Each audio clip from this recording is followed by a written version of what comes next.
สบายดีมื้อนี้มาเก็บมะเขือยาวหรือว่ามะเขือม่วงเนาะก่อนเก็บมาเล็มใบมันออกก่อนหาตัดใบแก่ใบเหลืองออกจึงสิพอเห็นหมากมันเนาะ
หาเลือกเบิ่งหมากได้มันใหญ่เนาะ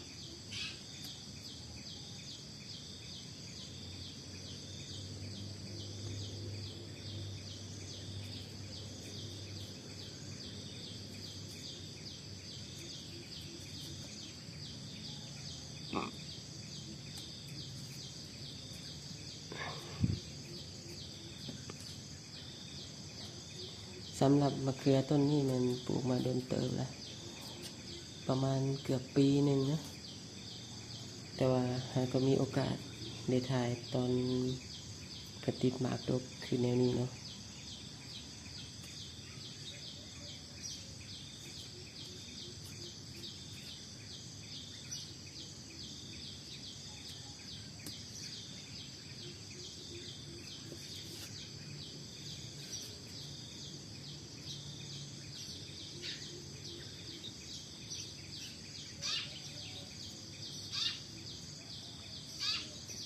ตัดไปเล่มใบแก่ไปนำเห็ดให้ต้นมันโป่งอากาศถ่ายเทแล้วพวกมดพวกแมงมันจึงสิบอมาอยู่เนาะ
สำหรับการเก็บนี่ก็เห็ดไปแยงไปตัดไปแยงไปเบิ่งหมากได้น้อยหมากได้ใหญ่บอนได้ใบหนาตัดออกเวียนไปเวียนมานี่แหละนะ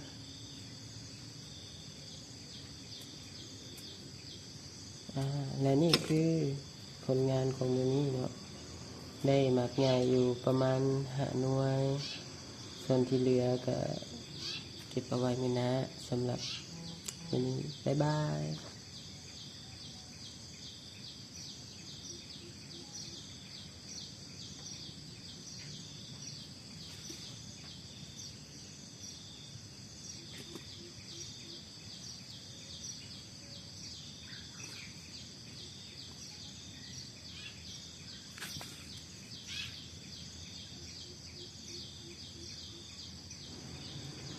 สบายดีเนาะมื้อนี้เฮามาอัปเดต ต้นองุ่น S48 เนาะภายหลังที่เขาได้ตัดยอดมันไปแล้วทิศปลายเนาะมันจะเริ่มแตกแหน่แขนงเนาะแขนงมันแขนงอาร์มเนาะส่วนจะเป็นแขนซ้ายแขนขวาของต้นผ่านไป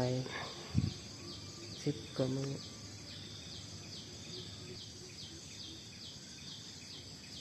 มาเบิ่งเนาะยอดของต้นองุ่น S48 หลังจากตัดยอดมาเกือบ2 อาทิตย์เนาะเพื่อยังให้เพิ่นแตกกิ่งแขนงข้างๆโดยที่ว่าตัดมาแล้ว2 อาทิตย์เนาะก่อนที่จะฮอดตัวของข้างเนาะแล้วฮอดมื้อนี้แตกออกมาคืบหนึ่งละเนาะพอดี2 แขนงไปทางซ้ายทางขวาเนาะเพื่อเห็ดกิ่งที่เขาเอิ้นว่ากิ่งเคนนะหรือว่าแขนซ้ายขวาของเครือองุ่นเนาะมันเป็นแขนลักจากนั้นจึงสิปล่อยให้มันเป็นเครือยาวไปนะนี่คือผ่านไปแล้ว2 อาทิตย์ประมาณนี้ตอนนี้ใบมันใหญ่เนาะใหญ่เติบหวังว่ามันสีออกมาหลังจากนี้6 เดือน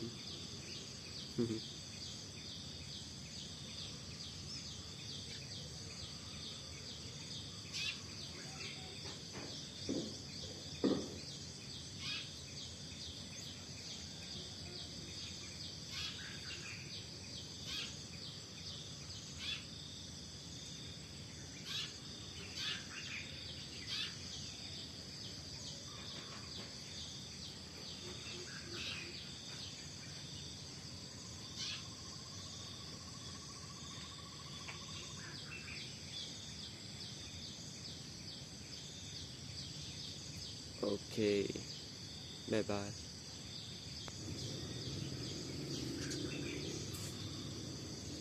ต้นนี้มันไซมัสแคทนะแต่ว่าอาจจะบ่สมบูรณ์ปานใดหรือว่าเป็นน้ำแนวเพิ่นบ่เนาะยอดนี้น้อยอาการใบอยากเหลืองเนาะบ่คือกับตัวของ S48 ใบเขียวนะตัวนี้ใบใบเหลืองบางเนาะทางหลุมเคยขาดอาหารจนใบเป็นแบบนี้เลยนะใบหงิกงอใบเหลืองนะต้นเพิ่นกันน้อยๆนะเทียบใส่ S48 คนละเรื่องกันเลยนะขนาดคนละอย่างปักใหญ่ตัวนี้ใจ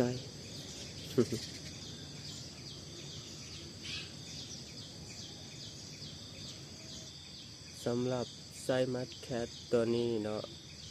ยอดยังบ่ทันได้ฮอดข้างเถื่อยังบ่ทันได้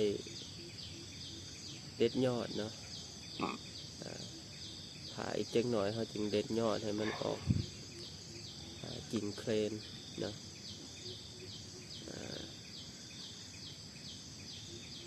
ถึงยอดน้อยก็ไกลฮอดข้างเขาก็สิเด็ดเนาะจักหน่อยนึงจะขอ2 ขอเนาะ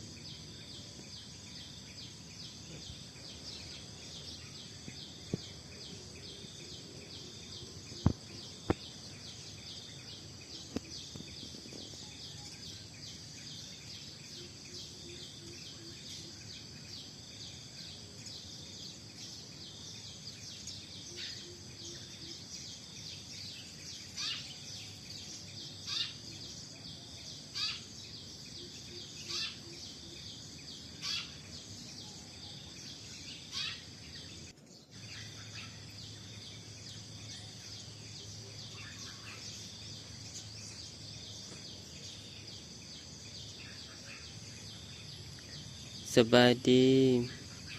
มื้อนี้เฮาสิมาเว้าเรื่องโครงการตอนกิ่งเนาะอันนี้เป็นต้นองุ่นป่า1613เนาะซึ่งว่าตัวนี้แม่นเฮาได้มาจากการซื้อกิ่งต่อหั่นแหละเนาะแต่ว่าตัวต่อพันธุ์ดีแม่นมันบ่รอดเนาะก็เลยเอาตัวของต่อที่เหลือมาปลูกมันก็บ่ได้คอยดูแลปานใดเนาะเฮ็ดให้มันแตกกิ่งสะไปเลยบัดนี้กิ่งมันใหญ่หน่อยหนึ่งแล้วเนาะเฮาสิมาตอนเอากิ่งของมันเพื่อเอาไปไว้สำหรับการเสียบยอด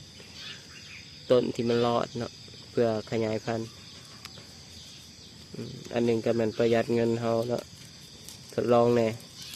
สำหรับการที่จะปลูกตัวของต้นองุ่นเนาะแต่เพราะว่าอันนี้จะเป็นการทดลองของทมอิฐเขาจะปลูกแบบผมมีโรงเรือนแน่เนาะการซื้อกิ่งพันธุ์ที่มีราคาแพงก็สิโอ้โหผลมันสิได้สำได้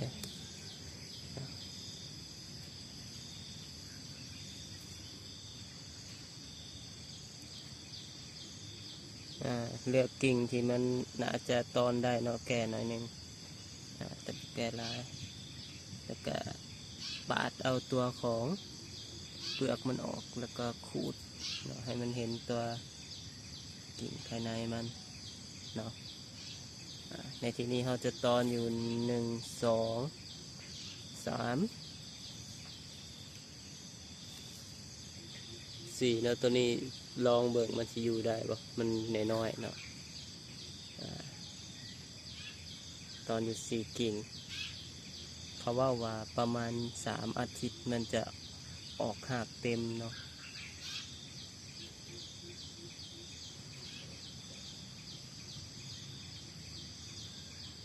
นี่คือตุ่มตอนที่เราได้ใส่สำเร็จแล้วเนาะบริถ่ายขั้นตอนของการเฮ็ดให้หมอบริเวณมีวิดีโอตัวที่เราตัดแล้วก็มัดมันเนาะ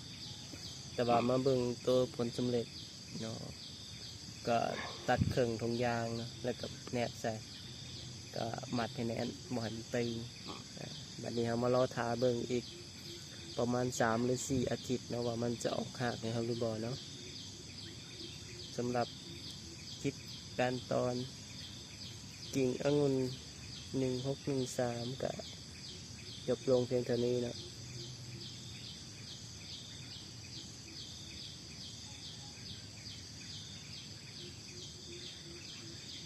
สบายดีมื้อนี้มาเบิ่งมาขี้หูดเนาะต้น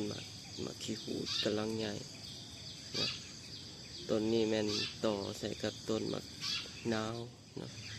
มะนาวธรรมดาต่อเสียทางยอดมันซึ่ง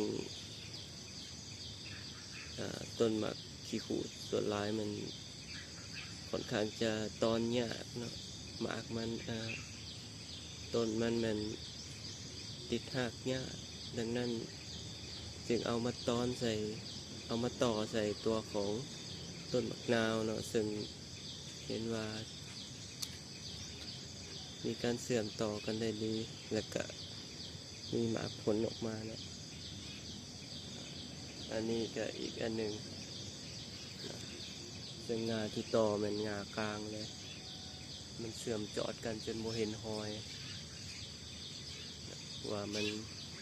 ต่อกันอยู่บนไหนซึ่งต้นนี้เป็นต้นมะนาวสีเนาะออกทั้งมะนาวออกทั้งหมากขี้หูดนาวก็มีนะหมากขี้หูดก็มี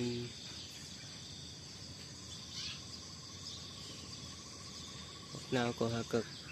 กำลังใหญ่เนาะหากติดดอกบางใดนี้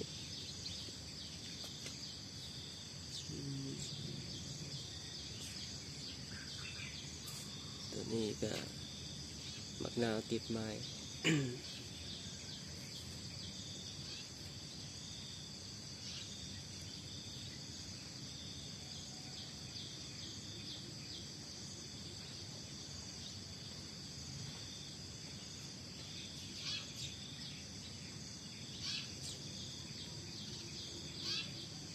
ทางนั้นก็แม่นมักขี้หุคือกันต่อ2 บ่อน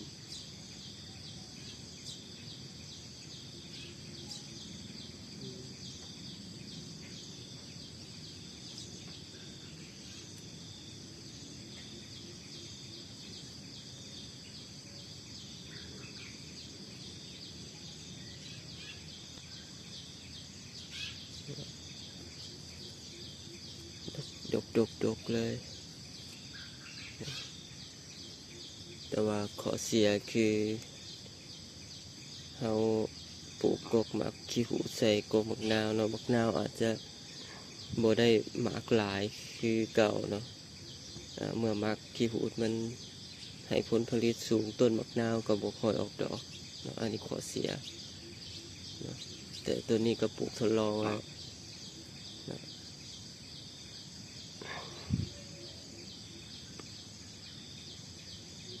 จะสำหรับวิดีโอหมักขี้หูต่อมักนาวก็จะลงประมาณนี้นะ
ชมสวน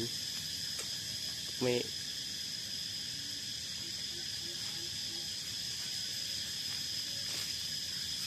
ปกพุง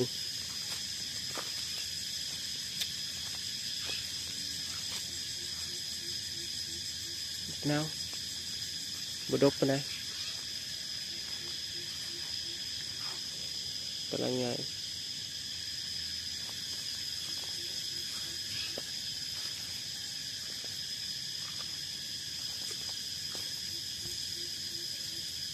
เขียบ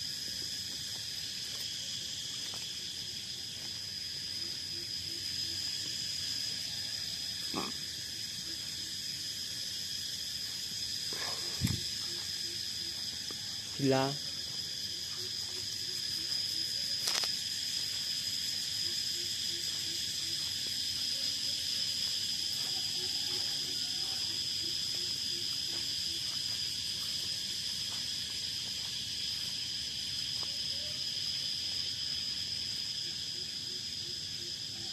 หมกมอน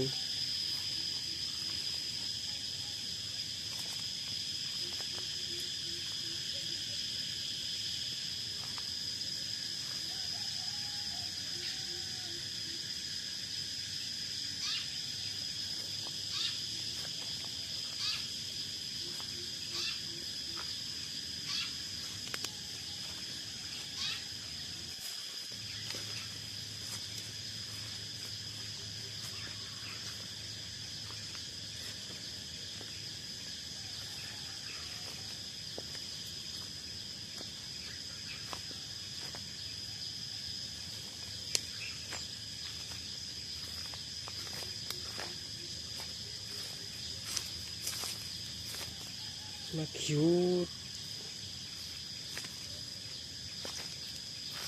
สุดแล้ว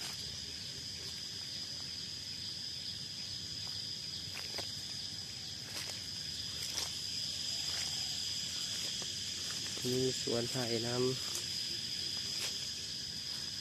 กล้วย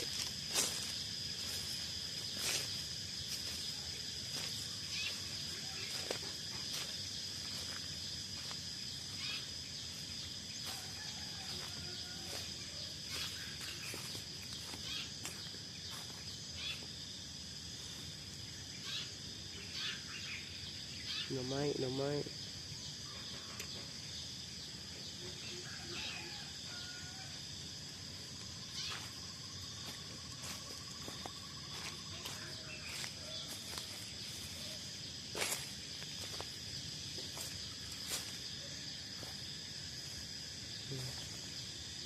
ลำไย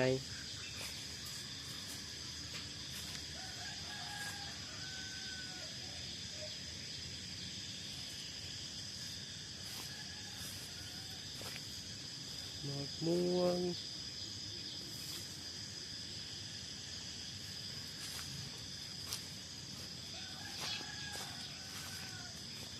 ดงกล้วย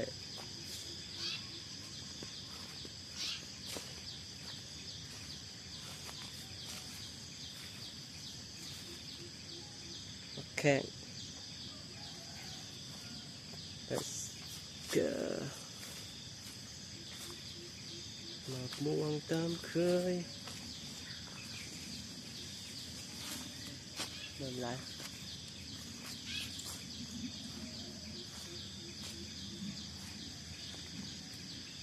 ดีเทิง